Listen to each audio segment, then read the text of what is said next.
Lorena, ku jemi bashkë, shoh më shumë tym të dendur pas shpinës tënde. Si është situata e dy vatrave që u reaktivizuan ditën e sotme?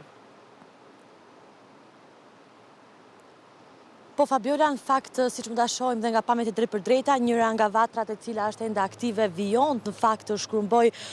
kodrën për cilën kemi raportuar edhe pak më herët, ndërsa vatra tjetër është shumë e vogël në fakt, por po vijon të marrë për masa të tjera, përshkak që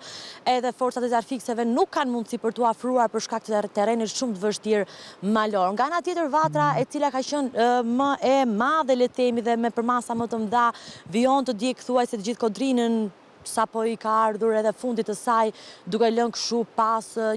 një sipërfaqe shumë të madhe toke të shkrumbuar nga flakët, çka ka bërë në fakt që era ka qenë, le të themi, shkaku kryesor i përhapjes masive të flakëve të zjarrit, ndosë në fakt ka pasur asistencë nga ajri me helikopter ujë, ka qenë e pamundur Fabiola për t'u vënë në kontroll flakët për shkak të sipërfaqes së madhe, pyllit të dendur dhe erës që favorizon përhapjen e tyre. Por, ndërkohë në fakt ka banorët e zonës kanë ardhur ndjekin nga afër, në fakt flakët janë të shqetësuar për tokat e tyre të mbjella, për parcelat me ullinja, po edhe për gjën e gjallë që kanë, pra bagtitë dhe banesat e tyre. Ndërkohë që shpresojmë në fakt që të mundet flakët të stabilizohen në kodri që flasim, sepse më tutje atëherë realisht do të ishte rrezik. Por me asistencën e një helikopteri nga ajri që bën të mundur edhe hedhjen e ujit, shpresojmë që zjarri të mund të mbyllet brenda kësaj sipërfaqe që ne aktualisht po shohim në pamje të drejtë për drejta, sepse vatra tjetër është shumë e vogël dhe thuajse është drejt përfundimit. Ndërkohë që si shohim tymi i madh ka mbuluar zonën. Siç ti po shohim në këtë moment, po është agresiv pak, por po ndërhyet vetëm nga ajri po thua? Po. Po Fabiola, vetëm nga ajri për shkak të terrenit shumë të vështirë, siç mund ta shohim edhe me planet të drejtë për drejta, është një rrugë shumë e vogël në fakt ku banorët e përdorin për të kaluar me kafshët e tyre shtëpiake dhe gjën e gjallë, por nuk ka akses për të kaluar me mjeta apo për të bërë të mundur futjen e forcave zjarfikse. Punonjës të njësive administrative në fakt janë këtu efektiv, policisë bashkiake kanë qenë që nga mëngjesi në terren edhe me ndihmën e banorëve të zonës, por është e pamundur në zonën që flasim. Në fakt Fabiola, siç mund ta shohim, në fakt zjarri po afrohet shumë afër edhe vendit ku ne po raportojmë, për shkak edhe të erës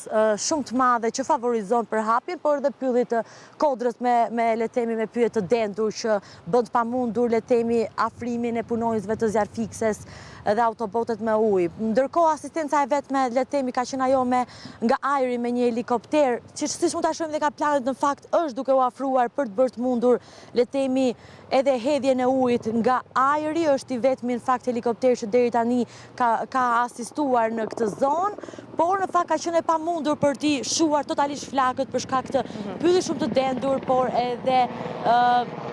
le të themi erës shumë të fortë që favorizon përhapjen e flakëve të zjarrit. Nëse e shohim, siç mund ta shohim në planet të drejtë për drejta, plani që po shohim aktualisht Fabiola është vatra e dytë e zjarrit, e cila është më e vogël në sipërfaqe dhe është drejt fikjes. Ndërkohë që nga ana tjetër, me ndihmën e operatorit ton Arjanit,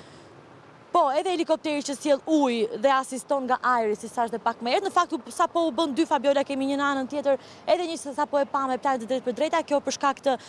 agresivitetit që po afron nga vatra e dytë, e cila ka qenë më shqetësuese që herët në mëngjes kur kemi raportuar së bashku, e cila tashmë ka përpir edhe disa nga zonat që kishin banorët me të mbjella. Në fakt është shumë afër edhe vendit ku ne po raportojmë Fabiola, dhe në fakt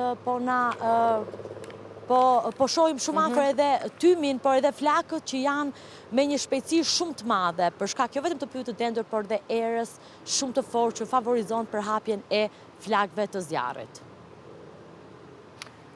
Dhe në këtë moment ne pam edhe dy helikopterë të cilët po ndihmojnë në shuarjen e flakëve në këtë territor të pamundur për të ndërhyrë nga toka. Mirë, Bleona, faleminderit për këtë raportim. Nëse ka situatë kritike, do t'jemi sërish jo vetëm përgjatë këtij edicioni, por përgjatë transmetimet tona të drejtë për drejta për ta përcjell live momentet e flakëve në zonën e Dajtit që ka nisur që prej ditës së dieshme.